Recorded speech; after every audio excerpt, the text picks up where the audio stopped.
We're talking about these fairly controversial comments made by Jeremy Paxman. No stranger to making the headlines himself, of course. One or two of you suggesting that he's missing the attention at the moment. So I'm not sure that is necessarily the case here. What he's saying is that if you're over 65, to put it bluntly, you're not going to be around for as long as somebody that might be 20. And so when you vote, you should be thinking about the long-term future of this country and the people in it, rather than necessarily voting for your own situation. He might be thinking particularly about the result of that EU referendum, where most young people said they wanted to stay. Mal Fletcher is a social commentator and has got a view on this. Mal, good morning to you. Good morning, Mike. Is he on to something? Well, I think he's not just in this comment you just made, but in the other comments you made today. He's entitled to his view, but I think he's perpetuating a myth that all people over a certain age are basically parasites who contribute little to society. They're off on Mediterranean cruises or whatever. And that's just not true. Many older people work part-time, often for reduced wages. They donate blocks of time to community engagement. And let's face it, a sizable number of people over 50 and in their 60s in Britain actually start new businesses, employing and training younger people. And when it comes to the vote, when it comes to politics, older people, including OAPs, I think, bring a huge store of wisdom and experience that can be invaluable. They bring a sense of perspective, a sense of calm in rapid change is important. They bring political and ethical insights born out of their experience.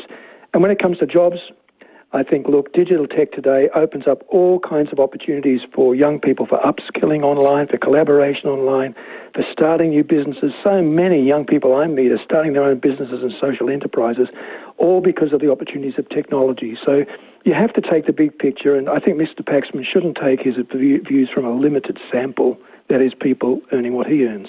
Yeah, we've kind of got into a debate since 9 o'clock this morning, Mal, about, who has it worse? Was it people who grew up in the 50s or is it the young people of today?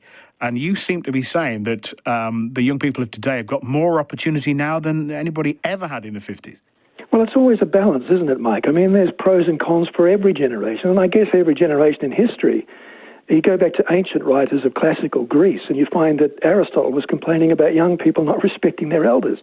So there's always this perpetual, if you want to call it a generation gap. But I think, look at the issue of housing, which is another one that Mr. Paxman addresses. Yeah. There are some older people who own properties they don't live in or which are now too large for their needs. But most OAPs, I dare say, own a property, or if they own a property, have only the one they're living in, which they worked all their lives to pay off and to pass on to their children. And even if every older person who lives in their own home today was to give it up tomorrow, that wouldn't solve the problem we have with housing when it comes to younger people. Fact is, we need to build more houses for rent and ownership. We need to build better houses, more thoughtfully planned houses. And in the big cities, we need to seriously think about limiting the number of urban properties that are owned by foreigners and or lived in for just a few months a year. So these issues that he's touching on are nothing to do with pure age demographics. Do you think most people are selfish when they vote at an election? In other words, they're just trying to better their own situation? I think most people, I'd put it another way, Mike, are self-interested. There's a difference between self-interest and self-obsession, in my view. I think a lot of people are self-interested, and that's as it should be. We're trying to vote for the future we would like to see. It may not be that we're doing it only for our own interests. We may have the interests of our children and grandchildren in mind, perhaps.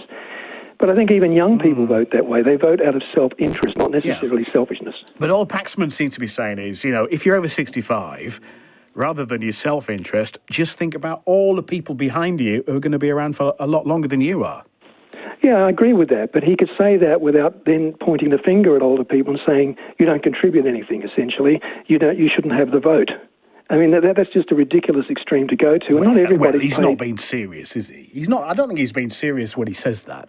Well, I think he is. I think it might be clothed with tongue-in-cheek, but underneath it, there's a point he's trying to make. And if he's not serious, then he shouldn't be out trying to get the attention and just stirring up unnecessary problems for older people. So would you like to be 18 again, Mal? Some parts of me, the energy levels were great, but look, you learn so much, don't you, along the journey of life, and there's things I know now that I did not know when I was 18 that would have been valuable to me then. All right, Mal, always a pleasure. Good to talk to you. Thank you very much, Mal Fletcher.